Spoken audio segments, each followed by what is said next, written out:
Presentamos En Tres Puntos. Flavio Gutiérrez.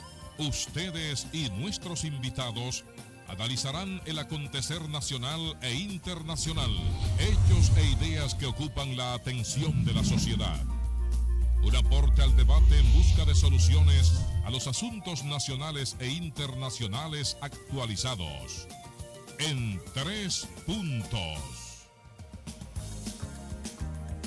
Muy buenas noches a todos nuestros amigos televidentes que siempre siguen nuestro programa cada noche, de lunes a viernes, llevándoles temas diferentes, pero también con invitados importantes. En la noche de hoy tenemos un invitado especial, a Werner Darío Félix, abogado, historiador, en el cual en el día de hoy, 30 de marzo, que mucha gente lo que está es en la playa, que lo que va a hacer Semana Santa y esas cosas, pero realmente hoy se celebra una fecha patria, una fecha en la cual debemos todos los dominicanos rendirle honores a esos héroes que en un momento se sacrificaron por nosotros y sobre todo con una gesta histórica. Muchos le llaman la batalla de Santiago, pero la batalla del 30 de marzo porque se dio en el norte, una batalla donde participaron muchos héroes que allí están, sobre todo en lo que fueron en la parte del norte, los Vidó, que contribuyeron a esa gesta, a esa causa. Y la parte aquí del distrito donde todo el mundo colaboró para las armas, que fue Mella, Patricio Mella y otros que ayudaron a que esta gesta fuera y tuviera éxito. Es importante porque la noche de hoy, se celebra la batalla 30 de marzo, fue lo que selló lo que fue la guerra independentista del 27 de febrero de 1944. 181 años del aniversario, 182, te voy a regalar otro más.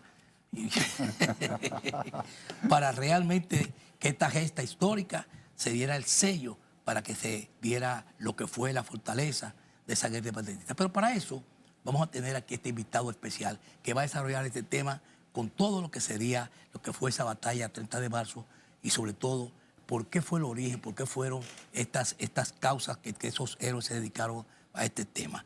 Para eso vamos a tener aquí a Javier López y Guillermo Torres para desarrollar el tema. Adelante. Buenas noches, Flavio. Buenas noches, Guillermo. Buenas noches, licenciado. Buenas noches, amigos televidentes. Hoy vamos a hablar del día histórico que nos corresponde vivir en el día de hoy. Así que bienvenido a su programa En Tres Puntos. Gracias, Javier, Flavio y a ustedes, nuestros amigos televidentes de su programa En Tres Puntos. Como Flavio decía, pues hoy tenemos el grato placer de contar con la presencia del profesor de Werner Félix, una persona reconocida en el ámbito histórico, académico también. Y si empezamos a decir su biografía, pues necesitamos el programa completo. De manera que, bienvenido, profesor, y ahí mismo le dejamos la primera pregunta para que nos ponga en contexto con esta fecha que es el 30 de marzo en términos históricos para la República Dominicana y para Santiago. Claro, claro. Bueno, generoso de tu parte al decir que verdad, que el programa no cabría. Obviamente que no. Contento de estar aquí, gracias por la invitación. No habíamos compartido, Flavio y Javier. Javier, que, ¿verdad? Puedo decirlo. Claro, claro. Sureños y ¿verdad? Y de Duvergé, y ya hemos compartido anécdotas comunes. 30 de marzo, la batalla de Santiago, como usted bien le dominó, o la batalla del 30 de marzo, hoy se le conoce como 30 de marzo, se juega con los términos.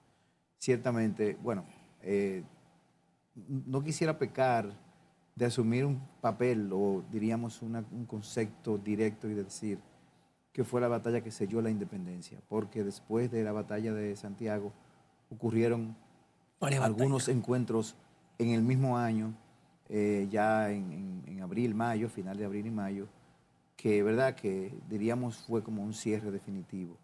Pero sí, la batalla de Santiago significó un freno a esas intenciones que había iniciado Jean-Louis Pierrot, que había encabezado el movimiento desde el norte y que, bueno, detuvo ese avance tan importante cuyo objetivo era, diríamos, llegar a Santo Domingo. Y como decía la orden que le envió Charles Gerard, si no lográbamos que los dominicanos se sumaran, entonces se iban a sentir la fuerza de, ¿verdad? de su accionar. Una amenaza Muy fuerte, abierta sí. a la decisión del pueblo dominicano de oponerse a sus intenciones, ¿verdad? De ocupar y de mantener el dominio haitiano en la parte del este, como en ese momento se denominaba. Es importante, ha sido muy dimensionada también, no sobredimensionada, muy dimensionada por la importancia histórica. Ha sido también, ¿verdad? Eugenio María de Hostos, habló mucho de ella y siempre ha significado, siempre se ha mantenido en la palestra pública esta extraordinaria batalla. Pero vamos a ver viendo los detalles, tanto previos como posteriores, según ustedes lo desarrollen. Profesor, hay un detalle que me llama la atención y es que el primer frente fue el 19 de marzo en Azua. Ahí fue la primera batalla de la independencia de la República Dominicana. El 30 de marzo fue la de Santiago. Las dos, desde mi punto de vista histórico, son importantes. Pero ¿por qué a una se le ha dado más preponderancia que a la otra? Eso me posiciona en otro criterio. Voy a decirlo de una manera muy directa. Existe un posicionamiento local y regional que diríamos ha dirigido la historiografía dominicana. Es como la novela, ¿verdad? El coronel no tiene quien le escriba, de Gabriel García Márquez. La gallina cacarea sus propios huevos. La historiografía dominicana ha estado muy cargada de escritores norteños y capitaleños, cibaeños y capitaleños, y por lo tanto no es que exista un sesgo, es que es normal en el sentimentalismo y en el historiador dominicano inclinarse por importantizar mucho más las historias o los procesos históricos que le competen. Eso ha venido cambiando en los últimos años. Hay un nuevo empoderamiento y hay también nuevas visiones historiográficas, pero hay que reconocerlo. O sea, ha habido diríamos, un impulso, incluso económico, no podemos negarlo. Nosotros en el suroeste no tenemos un centro León, no tenemos una familia León. Allá hacemos esfuerzos por mantener pues algunos centros importantes, bueno, paga la cuña, ¿verdad? Sí. Como el centro Pereyó. No, mantener la cachúa como patrimonio cultural es un problema. Claro. Porque realmente ha sido, diríamos, de los elementos que a veces son sacados de contexto e incluso aunque sea patrimonio, el Estado no lo protege. O sea que en realidad la conclusión es que nuestra historia ha sido una historia diríamos, mediatizada según el escritor. Yo iré más lejos. Pienso que no solamente es un tema de región, hay un tema localista. O sea, Santiago Rodríguez, que es una comunidad desde el punto de vista histórico y epopéyico extraordinario, ¿verdad? Sin embargo, no tiene la misma connotación, se le da más importancia a la batalla o al encuentro, al enfrentamiento del 6 de septiembre que al propio inicio de la revolución. De la guerra de restauración. Sí, de la restauración que fue por allí, por Sabaneta, y estos lugares donde se fraguó, ¿verdad? Donde inició el proceso. O sea, la misma región diríamos, se van hollando, ¿verdad? Se van afectando en su propio proceso, y eso es normal en los pueblos. Cada pueblo va creando su propia historia, y el que pues tiene más saliva come más. Claro, y el que tiene más saliva come más hojaldre. Ya yo he dicho tres para ilustrar un poquito, y esa es la realidad. Pero vuelvo y repito, va cambiando porque hay nuevas comprensiones, y sí, bueno, continuemos, ¿verdad?, con la entrevista. ¿Cómo se conectan estos hechos con la independencia nacional de 27 de febrero de 1844? Sin la proclamación no hay batalla, definitivamente. Una es consecuencia de la otra. La batalla del 19 de marzo, como usted la mencionó, es el resultado de una serie de actos diríamos, de acciones que tuvo como previo la organización de la independencia. Vamos a decirlo de esta manera, los haitianos no esperaban tan rápida la proclamación, no lo esperaban tan rápido. Se tenía conocimiento de los movimientos, pero la organización que se estaba llevando a cabo estaba pautada para abril, no para febrero.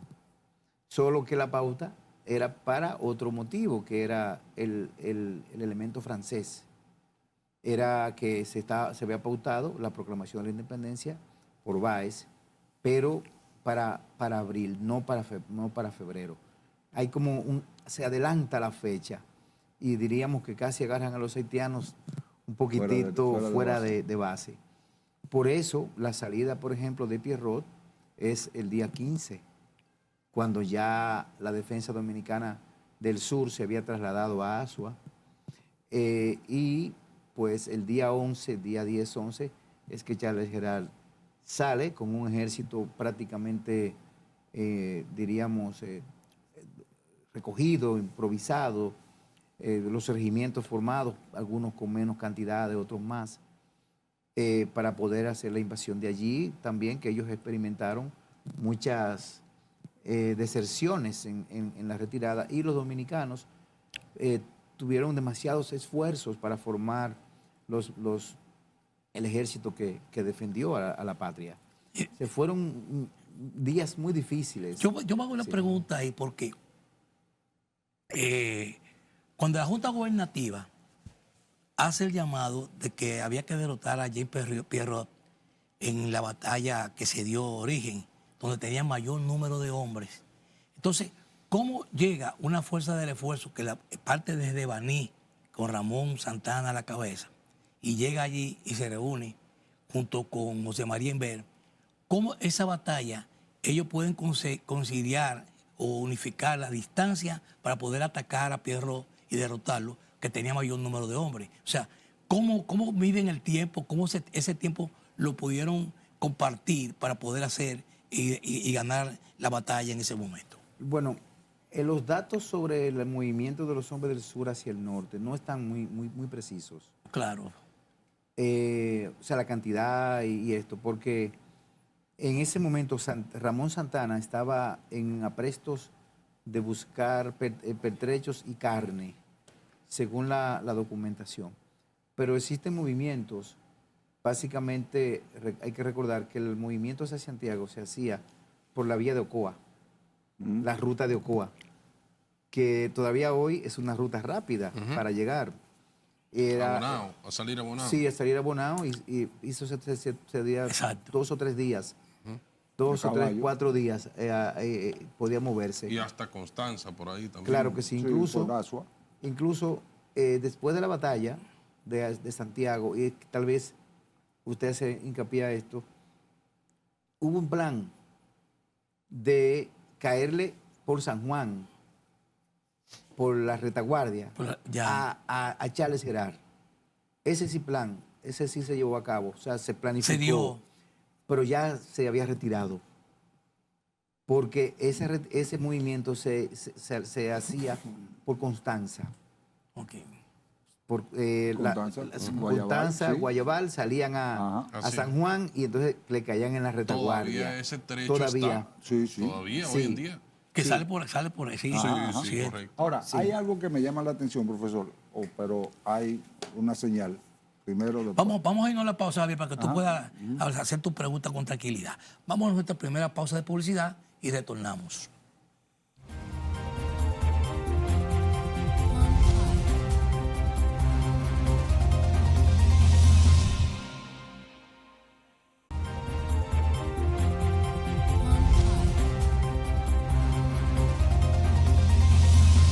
Bien, y de retorno aquí en nuestra mesa de la entrevista, donde vamos a brindar con un sabroso jugo de manzana de rica, que siempre lo hacemos con nuestros invitados especiales. Y hoy tenemos al doctor Félix aquí, que está dando todo lo que es salud. Realmente un día, salud, doctor, un día realmente 30 de marzo, que por eso decía en nuestro inicio, que muchas personas ni siquiera se recuerdan de esa batalla, todo el mundo está en fiesta y esas cosas de Semana Santa, pero realmente estas son fechas patrióticas que hay que reseñarlas. Así es. Adelante, Javier, con tu pregunta.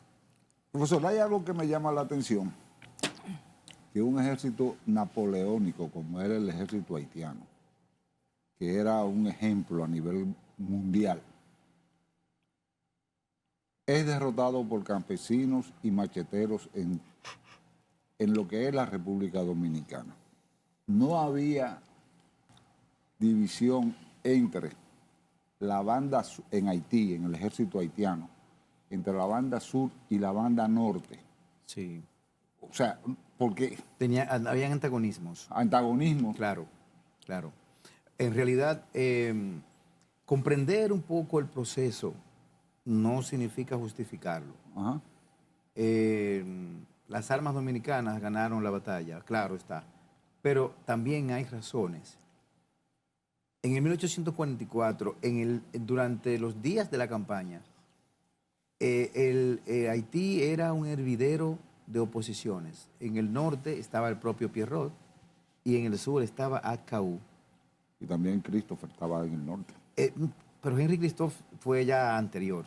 Ajá. Pero hablo de en los días de la independencia. En el 44. Sí, o sea, estaban dos oposiciones y quien luego se alza con el triunfo de ese movimiento fue el propio Pierrot, que le dio el golpe de Estado. Ahora, existía, y desde los días de la independencia haitiana, eso existía, la división social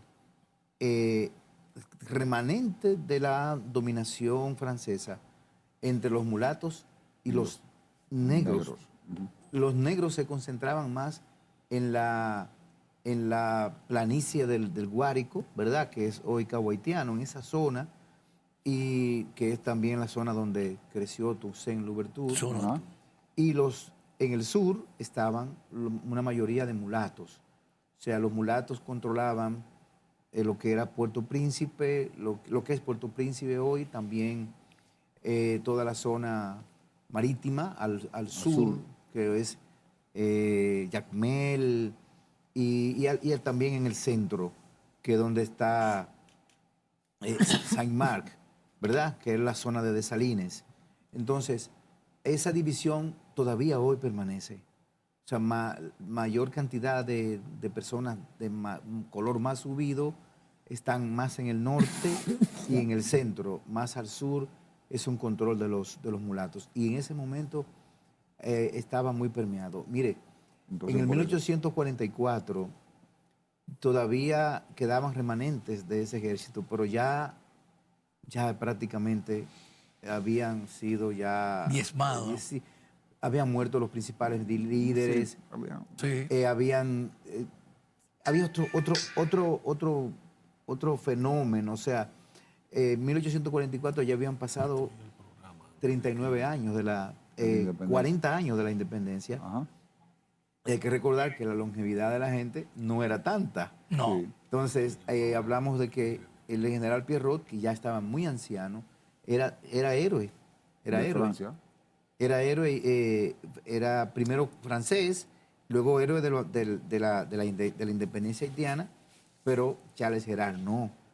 Boyer sí, que había luchado conjuntamente con Petion, pero ya no quedaba prácticamente nada. Hay un punto importante, las armas ya estaban más viejas y obsoletas y los haitianos no habían recuperado su parque. Fueron procesos diferenciados. Los haitianos tenían un modo de pensar muy particular. Hay varios estudios que han analizado este fenómeno, pero ciertamente lo que más afectó en ese momento eran esas divisiones internas Dentro en del Haití. ejército, Sí, haitiano. claro, había divisiones. La baja fueron de 600, dicen algunos libros, de 600 la baja haitiana. Algunos lo sitúan en 1200, 600, pero no está muy clara las bajas. Porque Fernando Valirio hizo su trabajo también ahí. Sí, Claro. es que vamos a hablar de la batalla un poquitito y toda la secuencia Sí. para comprender bien qué pasó allí. ¿Qué papel jugó Santiago y si había un movimiento previamente planificado o esto fue algo improvisado y con qué contaban también las fuerzas nuestras, los grupos organizados nuestros? Mira, toda la independencia fue casi improvisada. Contrario a lo que podamos pensar, la independencia nuestra se fue concretizando después del manifiesto del 16 de enero, pero como dije en el segmento pasado, hubo que adelantar el grito, el momento de la proclamación, sí, por el temor de que se concretizara el plan proteccionista de Báez y lo que se conoce como el plan Levasseur, que había sido fraguado entre Báez y André Nicolás Levasseur, que era cónsul de Francia en Haití. Entonces, se necesitó adelantar. Por eso ustedes ven que el día en que se proclama la independencia, quien trae el mayor número de hombres fue Santana, y todos estaban armados con lanzas y machetes. No había armas de fuego. Era atero. Y eran lanceros. Claro, eran atero y lancero. Pero no solamente ellos. Si nosotros vemos los partes y las cartas del norte, podemos darnos cuenta que lo que aportan los dominicanos, principalmente, por lo menos lo que tenemos documentado de San José de las Matas, fueron lanzas. Vidó preparó unas 200 lanzas y fue uno de los que más donó dinero a la causa. Sí. Usted lo mencionó, a Franco Vidó. Claro, sí. Dos hermanos. Sí, y los materos, deberían hoy ser también considerados como parte de los héroes que sostuvieron esa primera ofensiva, porque se encargaron de recoger dinero, de mandarlo a Santiago y de preparar lanzas y cartuchos para las pocas armas que se tenían. Fue un poco improvisado, incluso la propia dirigencia no se sabía con precisión quién lo iba a dirigir, porque en el momento cumbre, el que fue enviado por la Junta para hacer la organización estaba en San José de las Matas, que fue el general Mella. Sí. En ese momento Ramón Matías Mella. Pero dice que Ramón Matías Mella contribuyó mucho a la parte económica, recolectando fondos para la compra de armas. Sí, es que no había dinero. No había dinero. Los dominicanos fuimos a la guerra prácticamente desnudos. Sí. Bueno, yo los invito a nuestro público a leer mi trabajo, Vicisitudes de la Independencia, en la que analizo todo cómo se fue formando este proceso para poder captar recursos. Y fue un aporte de todos los dominicanos. Mire, la primera proclama del norte se da en Moca, y precisamente la da Iber, que estaba ahí de corregidor. José María Iber, que estaba de corregidor acá, el día 4 de marzo. Es la primera, el 4 de marzo. Que luego ya, escalonadamente, Santiago el día 6, van pueblo tras pueblo proclamando la independencia, y ya el último es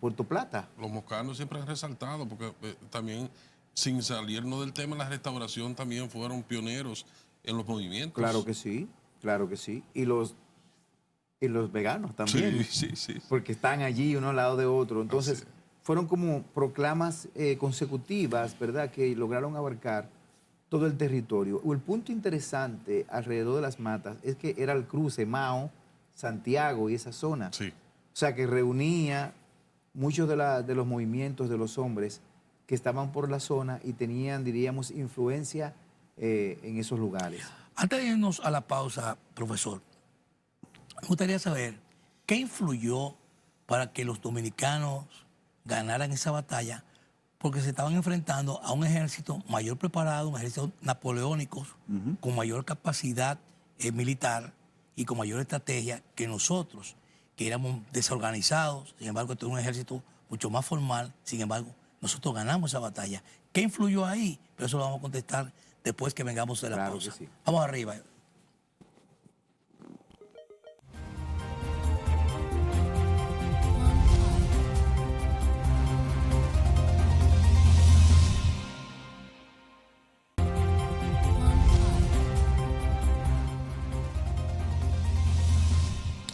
Bien, ya de regreso aquí después de la pausa, estamos con el profesor Welder Darío Félix, profesor, abogado, historiador. Y estamos llevando todos estos detalles de lo que fue esa gesta histórica de la batalla 30 de marzo, la batalla de Santiago. Solo antes de irnos a la pausa decíamos, le preguntaba, que realmente el enfrentamiento que hubo en esa batalla con un ejército formado, en formación militar como fue el ejército haitiano, un ejército con conocimientos de un ejército como napoleónico que tenía todas las capacidades. Sin embargo, nosotros desorganizados y todas esas cosas, ¿qué influyó para que nosotros ganáramos esa batalla? Claro que sí. Mire, antes de entrar en los detalles de la batalla en sí, debo decirle que los dominicanos de entonces que pelearon en la batalla, o en todas nuestras batallas, no eran soldados en sí mismos, pero No. tenían una mínima formación militar, porque todos estaban obligados al servicio militar obligatorio y debían rendir en las guardias nacionales de sus comunidades una temporalidad de 3 meses. En otras palabras, algo había. Impuesto por los haitianos. Impuesto por los haitianos, claro que sí. Había algún tipo de conocimiento. Alrededor de la batalla de Santiago confluyeron varios aspectos. Habían varios militares que tenían experiencia militar. Entre ellos estaba el propio José María Imbert y estaba Achilles Michel, que era también francés. Tenían experiencia militar. Lo propio pasó en el sur con Duverger y con otros que dirigieron la batalla. Entonces, esto es importante porque ellos fueron los que se encargaron de organizar la defensa. Entonces, el ejército de Pierrot era un ejército bien formado y bien organizado, aunque muchos de sus miembros también eran hombres, ¿verdad?, de a pie, que habían sido reclutados. Ahora, Santiago, la ciudad de Santiago tenía unas características que no la tenía Asua, que estaba emplazada en un promontorio y además al lado del río, que son dos elementos fundamentales para la defensa. Al principio de la organización no se tenía bien claro quién era que iba a dirigir el ejército. O sea, no había una claridad, pero nuestra historia también está cargada de ciertos elementos diríamos, de sentimentalismos, ¿cómo se llama? De patriotismo. Sí, bueno. Y también... Preponderancia. Sí, que le vamos agregando grados de dolor en el camino. Entonces... Un sentimentalismo. Sentimentalismo. Entonces, la batalla, había hombres ahí que tenían organización. Entonces, al principio de que se comenzó a preparar, sí no tenían una dirección clara de cómo organizar, cómo llevar a cabo cada defensa. Mella, que era quien estaba, que estaba encargado por la Junta, era la cabeza, estaba, como ya dijimos, en San José de las Matas. Él y Mena, que eran los dos que tenían en sus manos la organización. Fernando Valerio, que era otro que tenía parte de la dirigencia, estaba en los periodos de Talanquera, que lo fue enviado como una avanzada, igual como hicieron en el sur. Un machetero. Para detener el avance. Sí. Para desde el monte, ¿verdad? Y desde los recodos, detener el avance en lo que se preparaba la defensa en Santiago. En el medio de esa situación, ya para el 27, según el mismo Imbert relata en su parte de guerra, ya él lo convocan porque no llegaba Mella y él dirige la batalla. Lo primero es que 3 días antes se sabía ya de la salida. Yo dije que más o menos el día 15 se ordenó su salida. Se sabía de la marcha. Estaban siendo vigilados por las personas de Mao que estaban emplazados y de Dajabón, que estaban emplazados en vigilancia como espías, informando del movimiento. Además, Fernando Valerio, como dije, ya estaba en la avanzada. Llega entonces José María Imbert y comienza a preparar los 3 fuertes característicos, del cual aún permanece uno, que es el fuerte San Luis. Ujú. Entonces se formó tres fuertes adicionales, el Dios, Patria y El Dios, Libertad. patria y libertad. Y el San Luis, que permanece La todavía. fortaleza San Luis. O sea, emplazados. Y los que no estaban cerca del río, se hollaron fosos alrededor Sí, correcto. para evitar el avance. Y esos fosos eran con piedras, con palos de púas.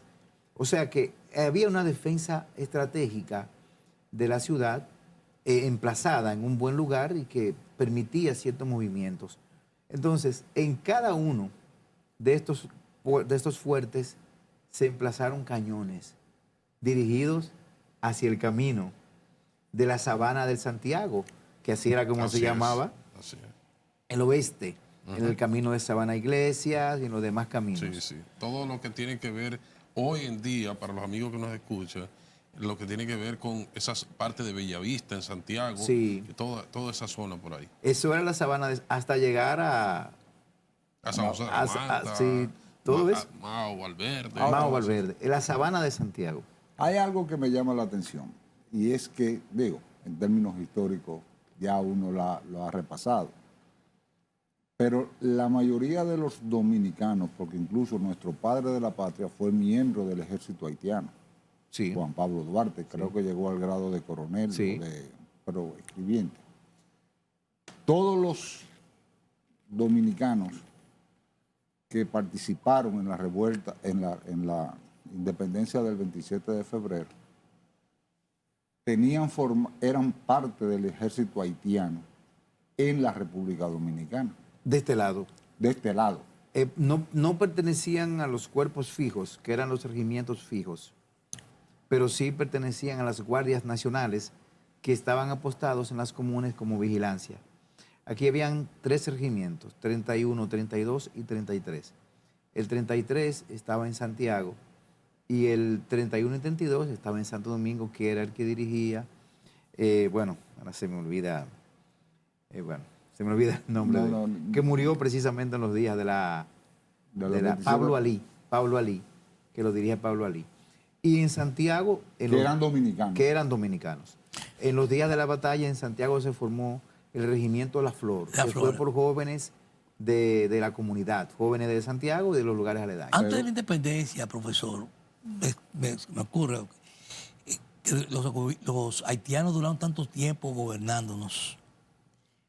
¿Por qué no quedó una influencia haitiana en nuestro país? De nada, históricamente no quedó nada, no hay nada que tú puedas decir.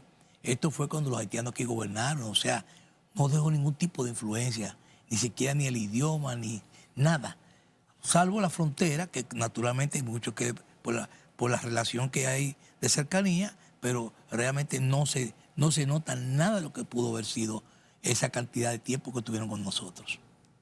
Mire, yo le diré que, contrario, permítame... es preguntando. Discernir, diferenciar de usted. Pues sí, nosotros tenemos mucho de la influencia de la presencia haitiana. Lo primero que tenemos... Hasta la división territorial, parte de... Sí. Sí, pero me refiero a que nadie, el idioma, nada. Lo primero que tenemos en nuestra Constitución. Sí, eso sí. La Constitución Dominicana de 1844 tenía casi el 75% de los artículos de la Constitución haitiana. Claro, la haitiana respondía a la francesa, pero el problema es que la nuestra era idéntica. O sea, fue una constitución derivada y obviamente quienes la construyeron eran constituyentes haitianos, porque los que trabajaron en la Constitución de 1844 habían trabajado en la Constitución de 43, allá en Haití. O sea, trajeron su experiencia y la platanaron. Sí, porque yo me refiero porque el uniforme militar, lo que fue la Constitución y ciertas cosas, ellos la impusieron, pero me refiero a hechos históricos. Pero nuestra bandera también viene de allá. Ahí me la aprendí yo.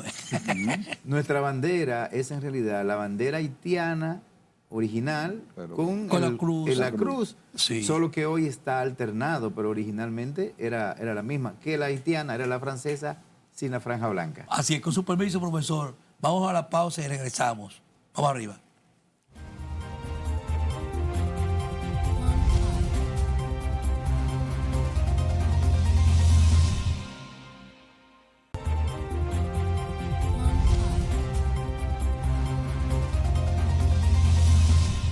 Bien, ya de regreso aquí. Adelante, Javier, con tu pregunta. No, yo digo que, y estoy de acuerdo con el profesor, hay varias cosas que uno hereda, incluyendo parte de la gastronomía dominicana, es de origen haitiano. Sí, obvio. Estamos en un solo territorio. Claro, la gastronomía, Claro. el mangú es posible que venga de... Es posible. Sí, pero No, eso Tal le vez- toca a los historiadores. Sí, tal claro. vez ese tema nos puede llevar hasta un programa completo, pero solamente le puedo decir que el pueblo dominicano comenzó a conocer los escenarios de libertad con Haití. Claro. Antes de la presencia haitiana, los negros eran esclavos, Sí. por lo menos muchos de Sí. ellos. Y hubo una reivindicación constante, tanto en 1844 como en 1861. Se conoció la participación de los negros en la política o en lo que es la administración pública a partir de la presencia haitiana. Lo que es la desaparición de los símbolos monárquicos, que hoy también forma parte de nuestra idiosincrasia, viene de acá. Pero no solo eso, Fray Moyapón publicó más de 200 apellidos que son de origen haitiano, el que Claro. menos lo cree. Así es. Sí, sí, sí. Están ahí todos. Así es. Sí. O sea, nosotros tenemos de esa presencia muchísimo más, incluso en nuestra política, y lo dijo mi querido Torres, nuestra división territorial es netamente haitiana. La sección, el paraje, la común, es haitiana. Hasta los nombres, Hasta hasta los la llegada nombres. de Trujillo, Sí. que hizo una reforma y usted Sí. en eso es un especialista. Claro que sí. Profesor, Tenemos mucho. Profesor, ¿cómo podríamos, señalar o clasificar esta batalla del 30 de marzo en Santiago para consolidar la restauración? ¿Cuáles figuras principales podemos señalar en esta gesta? ¿Qué papel jugó la sociedad civil en ese entonces y la participación de la mujer? Mira, la batalla de Santiago, muchos héroes, algunos ya luego no fueron tan anexionistas, como el caso de Tito Salcedo, que por cierto es en honor a él que se llama el nombre de Salcedo. Ya. Que Sí, Tito. la provincia de Salcedo. La provincia la provincia es Hermanas Mirabal. Hermanas hoy. Mirabal. Ahora. Pero Ahora, pero originalmente principio era era Salcedo. Provincia de que es Salcedo. José Antonio Salcedo, Así es. que pues es un héroe de la batalla de Santiago. Fernando Valerio, que ahí está, y otros que participaron, Mella, pues ni modo, fue uno de los héroes de la sociedad civil en Santiago se integró y fue la que sostuvo la defensa, sostuvo económicamente también completamente. La juventud de Santiago se integró al ejército, como dije hace ahorita, formó el regimiento de la Flor, que se encargó, ¿verdad?, de enfrentar, porque eso fue hoy nosotros lo vemos bonito, pero una batalla es una batalla. Estamos hablando de cañones, de armas, de machetes y de enfrentamientos Y cuerpo a cuerpo. y cuerpo. Sí, porque se dieron por lo menos 2 o 3 cuerpo a cuerpo. Uno por el ala este, que era como la zona donde había mayor debilidad, donde podían penetrar. Allí se concentró la mayor fuerza del ejército dominicano. Allí Fernando Valerio y su grupo logró detener al machete. La carga del Andullero no fue que se dio una batalla con Fernando Valerio. La carga del Andullero ya es Anterior. posterior. Sí, ¿no? posterior. Mao. Sí, Posterior. Posterior. Pero hay algo que me gusta. No, perdón, Javier, para que el profesor termine la pregunta. Sí, que le falta entonces, alguna. Sí. en ese elemento, me decía de la restauración, ¿verdad? Entonces, claro que sí, la sociedad de Santiago se integró por completo.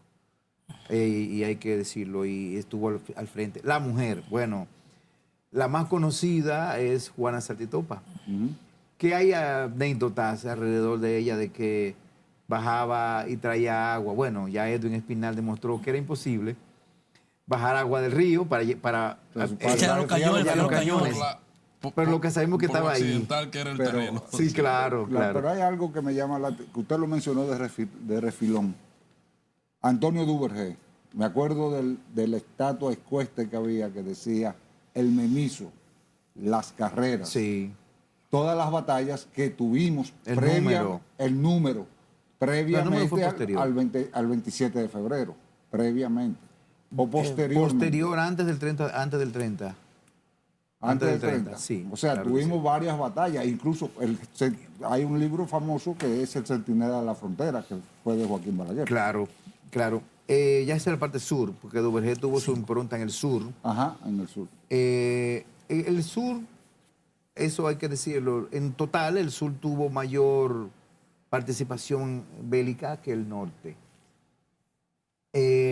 Y tenía mayor ejército, o sea, el ejército de Charles Gerard era más Grande. numeroso. Porque venía de Puerto Príncipe. Claro, por el tenía sur. el ejército de Pierrot tenía algunos 5.000 efectivos, por lo menos salió con cerca de 5.000 efectivos, aunque al ojo por ciento, como diríamos por allí, José María Invert calcula unos 4.000.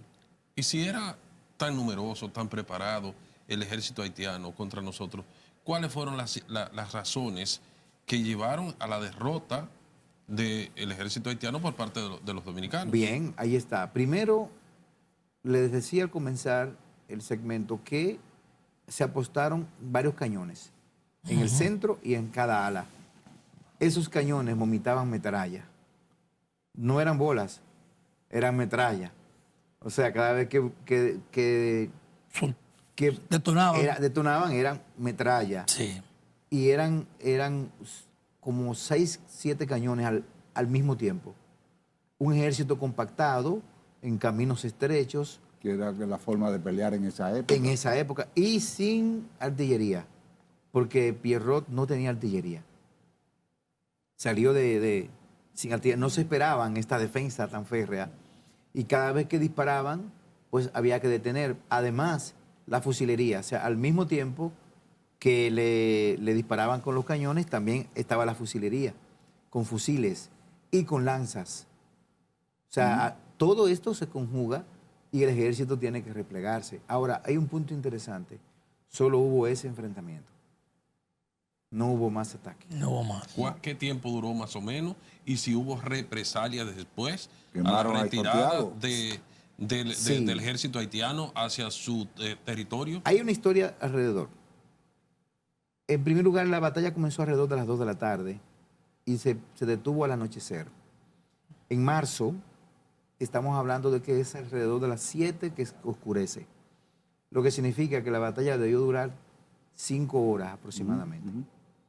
Y pues desde Puerto Plata había salido parte también del ejército después del pronunciamiento, que, bueno, Pierrot va a parlamentar con Invert y le dan la noticia de que había muerto Charles Gerard en Asua.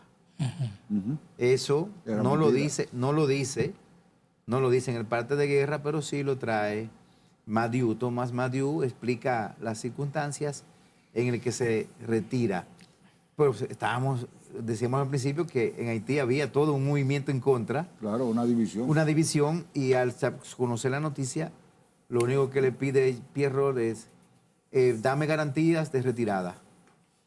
Y le dieron las garantías, pero no fue tal, porque en el camino los dominicanos que no conocían de esa garantía iban en la retaguardia atacándolos. O sea, no fue tan bonito para los haitianos y fue ese movimiento. No, después de ello se produjeron encuentros, enfrentamientos, pero ya de retirada. No en los días La quema de subsiguientes. Dajabón. La quema, claro, es que La ellos... quema de Santiago. Que ahí fue Profesor. precisamente que tras la quema de Dajabón, esas familias, los Rodríguez, los Buenos, entre otros, Sí. parten hacia Sabaneta, que era un territorio ya más Exacto. virgen, y empiezan entonces a repoblar. La esa quema de zona. Dajabón se produjo como una represalia al ataque, que lo interpretaron como un desconocimiento del acuerdo de retirada. Así es. Por Así lo es. menos. Profesor, Bueno, muchísimas gracias por su el presencia tiempo aquí. vuela. El tiempo Vuela, vuela. vuela, y en 30 segundos un mensaje final de lo que significa esta fecha histórica para el pueblo dominicano de la Mira, batalla del 30 la de marzo. batalla del 30 de marzo significó, como siempre lo han dicho, el inicio de esa consolidación de nuestra independencia. Ya inició en Asua, se consolida en Santiago y nada, ellos nos forman y crean nuestra identidad. Así es. Además de que nos da ese ímpetu valeroso. Valeroso para seguir ¿Verdad? hacia Para adelante. continuar. Profesor, muchísimas gracias por su Un placer. presencia aquí con nosotros y este programa queda abierto para cuando usted disponga. Gracias a usted. A usted, ustedes gracias. solo nos resta decirles pásenla bien, muy buenas noches. Buenas noches. Feliz noche.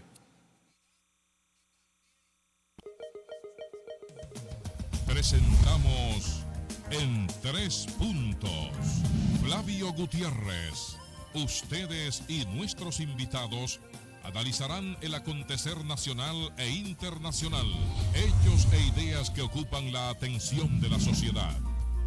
Un aporte al debate en busca de soluciones a los asuntos nacionales e internacionales actualizados. En 3 puntos.